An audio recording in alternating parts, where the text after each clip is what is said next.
друзья! Предлагаем вам провести новогодние и рождественские праздники с интересной книгой. Читать зимой – это ни на что не похожее занятие. Зимой читаем книги с зимним настроением. Лучшие новогодние книги для ощущения праздника, святочные рассказы, волшебные истории и сказки. Пушистый снег за окном, уютное кресло, горячий чай и книга, с которыми уютно. Предлагаем вам книги, которые помогут окунуться в зимнюю атмосферу и настроиться на ожидающий праздничный лад. Эрнст Теодор Амадей Гофман. Щелкунчик. Ну как мы можем почувствовать приближение Нового года без этой сказки? О девочке, которая не побоялась вступить в схватку с силами зла и была награждена за это самым чудесным образом – встречей с настоящим принцем. Удивительно красочная история много лет не перестает вдохновлять и детей, и взрослых. Ночь перед Рождеством. Знаменитая повесть «Ночь перед Рождеством» о том, как черт украл месяц и спрятал его, чтобы испортить праздник, входит в большой цикл «Вечера на хуторе близ Диканьки» Николая Васильевича Гоголя. Яркий колорит, захватывающие приключения, фонтан эмоций – и все это написано таким чарующим слогом, какого больше нигде не встретишь, и от которого сразу, с первых слов, настроение то самое, волшебное. Сказка «12 месяцев» – это зимняя история, которая рассказывает нам о добре и зле. Это поучительный рассказ о том, что нужно помогать другим людям, и тогда твои деяния вернутся тебе сторицей. Это волшебная пьеса, которая зачаровывает зимним лесом и новогодней атмосферой. Одной фразой можно описать ее краткое содержание. 12 месяцев – это послание из детства, благодаря которому мы знаем, что плохие люди всегда будут наказаны, а те, кто несет свет и любовь, обретут счастье и мир. Рождественские истории Чарльза Диккенса. Очаровательные, печальные и смешные сказки для взрослых. Под забавными сюжетами о призраках, грешниках, чудесах и честных бедняках скрывается глубокий психологизм и ловко закрученная интрига. Рождественские истории будут читать всегда, пока падает снег и горит огнями елка. Дай Бог, чтобы наступающий год немного снисходительнее отнесся к вам, чем этот, а главное, не падайте духом.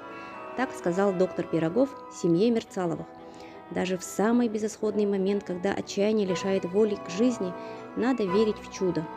С этих пор точно благодетельный ангел снизошел в нашу семью. Все переменилось.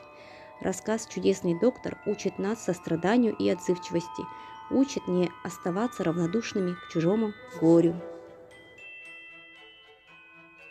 Антон Павлович Чехов. Елка. Высокая, вечно зеленая елка судьбы увешана благами жизни. От низу до верху висят карьеры, счастливые случаи, подходящие партии, выигрыши, кукиши с маслом, щелчки по носу и прочее. Вокруг елки толпятся взрослые дети. Судьба раздает им подарки. Николай Семенович Лесков. Неразменный рубль. Маленькому Миколаше приснился сон, что у него есть разменный рубль, подаренный бабушкой. Свойства разменного рубля, полученного от продажи черной кошки в рождественскую ночь на перекрестке 4 дорог, были особенными. Он после полезной покупки возвращался в карман хозяина, а после бесполезной пропадал навсегда. Вы представляете себе Новый год без Снегурочки, а Деда Мороза без нее? Так из народной сказки о ледяной девочке, благодаря Александру Николаевичу, и родился всеми нами любимый образ новогодней внучки. По этой сказке Римский-Корсаков написал гениальную оперу в 1880 году. Еще один берущий за душу рассказ о ребенке, который очарован видом новогодней елки за окном богатого дома. Там свет, огни, угощения и подарки.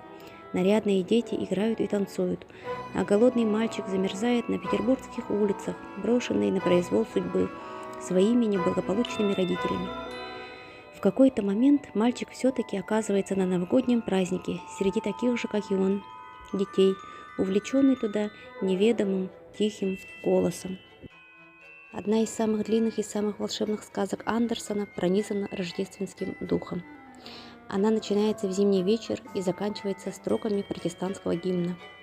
Розы цветут, красота, красота, скоро узрим мы младенца Христа. Добро сражается со злом. Добрая девочка Герда борется за то, чтобы ее Кай не превратился в ледяного, эгоистичного и злого человека. Спасибо за внимание и до новой встречи!